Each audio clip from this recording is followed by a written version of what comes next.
ছিল না প্রয়োজনীয় লাইসেন্স। সাধারণ ট্রেড লাইসেন্স দিয়েই রমরমিয়ে বাজির ব্যবসা করছিল দক্ষিণ 24 পরগনার পাথর প্রতিমার বণিক পরিবার। আর সেই মজুদ থাকা বাজিতেই কোনো রকমে অগ্নিসংযোগ হয়ে ঘটে গিয়েছে এই ভয়ঙ্কর দুর্ঘটনা, যাতে প্রাণ হারিয়েছেন বণিক পরিবারের 8 জন সদস্য, যার মধ্যে 4 জন শিশুও রয়েছে। বণিক পরিবারের বড় ছেলেকে আটক করেছে পুলিশ। দক্ষিণ 24 পরগনার পাথর প্রতিমার ঢোলাহাট থানা রায়পুরের তৃতীয় ঘেরি এলাকা। এই গ্রামে বণিক পরিবারের বসবাস। বাড়ির অদূরে সবজি ক্ষেতের মধ্যে ঘর বানিয়ে বাজির ব্যবসা করতেন চন্দ্রকান্ত বণিক ও তার ভাই তুষার কান্তে। কারখানায় তৈরি হওয়া বাজি মাঝে মধ্যে মজুত করা হতো বসত বাড়িতে। সোমবার রাত 9:30 নাগাদ সেই বাজিতে কোনোভাবে আগুন লেগেই ঘটে গেল মর্মান্তিক ঘটনা। বিস্ফোরণে ঝলসে মৃত্যু হলো পরিবারের 7 জনের। পরে হাসপাতালে মৃত্যু আরও 1 জনের। মৃতদের মধ্যে 2 সদ্যজাত সহ 4 শিশুও রয়েছে। সেই কংক্রিটের বাড়ির ভেতরেই রান্নাঘর রয়েছে, সেখানে প্রথমে সিলিন্ডার ব্লাস্ট করে এবং সেখানে বেশ কিছু বাজি মজুদ ছিল এবং সেই বাজি মজুদ থাকায় তার বিস্ফোরণের হয় এবং তার অভিজ্ঞতা অত্যন্ত বেশি ছিল। একদিকে কংক্রিটের বাড়ির দেয়াল যেরকম উড়ে গিয়েছে, সেই রকমভাবে এই পাকা বাড়িগুলোর যে অ্যাসবেস্টাস সেগুলো পর্যন্ত উড়ে গিয়েছে। পুলিশ সূত্রে জানা গিয়েছে বণিক পরিবারের বাজি তৈরির কোনো লাইসেন্স ছিল না। 2022 সালের অক্টোবরে বেআইনি বাজি তৈরির অভিযোগে চন্দ্রকান্তকে গ্রেফতার করে পুলিশ। জামিনে ছাড়া পেয়ে একাধিকবার বাজির ব্যবসার লাইসেন্সের জন্য আবেদন করেন চন্দ্রকান্ত, কিন্তু পুলিশের তরফে আপত্তি ওঠায় লাইসেন্স পাওয়া যায়নি। তারপরেও স্ত্রীর নামে থাকা সাধারণ ট্রেড লাইসেন্স ব্যবহার করে রমরমিয়ে বাজির কারবার চালাচ্ছিলেন চন্দ্রকান্ত ও তার ভাই তুষার। বণিকের যে মূল একটি কারখানা, যেখানে পুলিশ প্রশাসন পক্ষ থেকে সিল করে দেওয়া হয়েছে, এখানেই কিন্তু এই বাজি তৈরি করা হতো। এই জায়গায় যে সেল, যেখানে এখানে বাজি তৈরির জিনিসপত্র, এই যে বাজির যে জিনিসপত্র, এর মধ্যে মশলা, অর্থাৎ যে মশলা দিয়ে তাকে প্যাকিং করা হতো। কারখানা আমরা খতিয়ে দেখছি, স্থানীয় সূত্রে আমাদের এনকোয়ারি এখনো চলছে, বছর 10 ধরে চলছিল বলে প্রাথমিকভাবে আমরা জানতে পেরেছি। পুলিশের বক্তব্য সামনে আসার পর প্রশ্ন উঠছে, 10 বছর ধরে কিভাবে লাইসেন্স ছাড়াই বাজির ব্যবসা করছিল বণিক পরিবার? চন্দ্রকান্তকে গ্রেফতারের পরেও কেন বন্ধ করা গেল না বাজির ব্যবসা? কোথায় ছিল নজরদারি?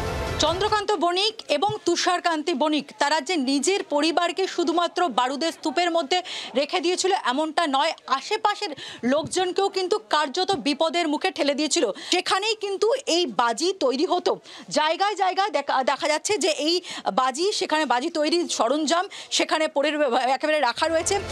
গোটা ঘটনায় ইতিমধ্যেই শতপ্রণোদিত মামলা করেছে ঢোলাহাট থানার পুলিশ।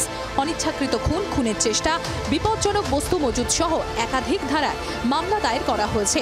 এর পাশাপাশি দক্ষিণ 24 পরগনা জেলা প্রশাসনের থেকে রিপোর্ট চেয়ে পাঠিয়েছে নবান্ন। ক্যামেরায় মিন্টুর সঙ্গে পিয়ালি, নকিবুদ্দিন গাজী ও প্রবীরের রিপোর্ট, জি 24 ঘন্টা। পাথর প্রতিমার ঘটনায় একেবারে রাজনীতির বিস্ফোরণ।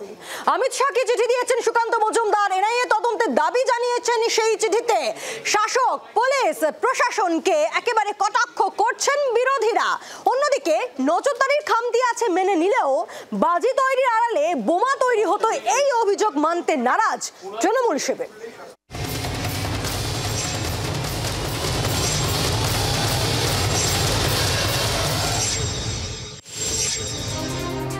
বাজি নাকি বাজির আড়ালে বোমা?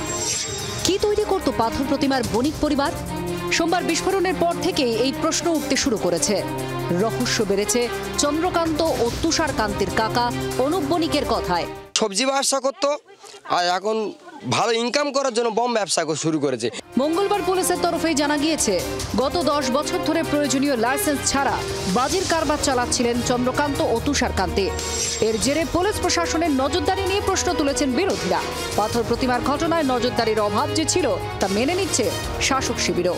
নজরদারির খামতি তো নিশ্চয়ই আছে, নইলে বিনা অনুমতিতে থাকলে এরকম গড়ে ওঠা সম্ভব নয়। এদিকে বিস্ফোরণের ঘটনায় এনআইএ তদন্ত চেয়ে ইতিমধ্যেই কেন্দ্রীয় স্বরাষ্ট্রমন্ত্রীকে চিঠি পাঠিয়েছেন বিজেপি রাজ্য সভাপতি সুকান্ত মজুমদার। পাথর প্রতিমায় বাজির আড়ালে বোমা তৈরি হতো কিনা সেই প্রশ্নও তুলে দিয়েছে গেরুয়া শিবির। গোটা বাংলাটাকে মমতা বন্দ্যোপাধ্যায় বোম আর বারুদের উপর বারুদের স্তূপে বসিয়ে দিয়েছে এবং মমতা বন্দ্যোপাধ্যায় জেনে বুঝে করছে, সমস্ত কিছু তিনি জানেন। এত বড় বিস্ফোরণ ঘটলো, তার মানে কত সেখানে বিস্ফোরক ছিল, সেই বিস্ফোরক, এত পরিমাণ বিস্ফোরক সেখানে জমা হয়, আর আপনার গোয়েন্দা বিভাগ জানতে পারেন না এতটা অপদার্থ। সব চাপা পড়ে যায়। সাধারণত গরিব মানুষ যারা এই বাজির কারখানায় কাজ করেন তারা নিজেরাই জানেন না কী বানাচ্ছেন, একদিন এরকম দুর্ঘটনা ঘটে আর কিছু লোকের প্রাণ যায়। আদৌই সরকার চিন্তিত কিনা এই ধরনের গতিবিধি, এটা অন্তর্ঘাত হওয়ার মতো একটা পরিস্থিতি। সাধারণ বাজি এত পাওয়ারফুল হয় না। কি বানানো হচ্ছে, কোথায় যাচ্ছে, কোথায় আসছে, না আমরাও দাবি করে নাই তদন্ত হোক। নজরদারির খামতি মেনে নিলেও বাজির আড়ালে বোমা তৈরির অভিযোগ উড়িয়ে দিচ্ছে তৃণমূল শিবির। বারুদ বা বাজি বিশেষজ্ঞ নয়, যারা বাজির তৈরি করেন তারাই ব্যাপারটা বলতে পারবেন। তা এলাকার যদি কেউ অভিযোগ করে থাকেন যে এখানে অমুক হতো তমুক হতো, কোথাও অভিযোগ জানিয়েছেন, কোথাও প্রতিবাদ করেছেন, কোথাও খোঁজ নিতে গেছেন, এই কথাগুলো এখন বলে কোনো লাভ আছে? একটা খারাপ ঘটনা ঘটেছে, কেউ বলে বসবে ওখানে পরমাণু বোমাও তৈরি হতো। বাজি না বোমা, কি থেকে বিস্ফোরণ, তা ফরেনসিক রিপোর্টেই স্পষ্ট হবে। তবে পাথর প্রতিমার ঘটনা রাজ্য রাজনীতিতে রীতিমতো বিস্ফোরণ ঘটিয়ে দিয়েছে। ব্যুরো রিপোর্ট, জি 24 ঘন্টা।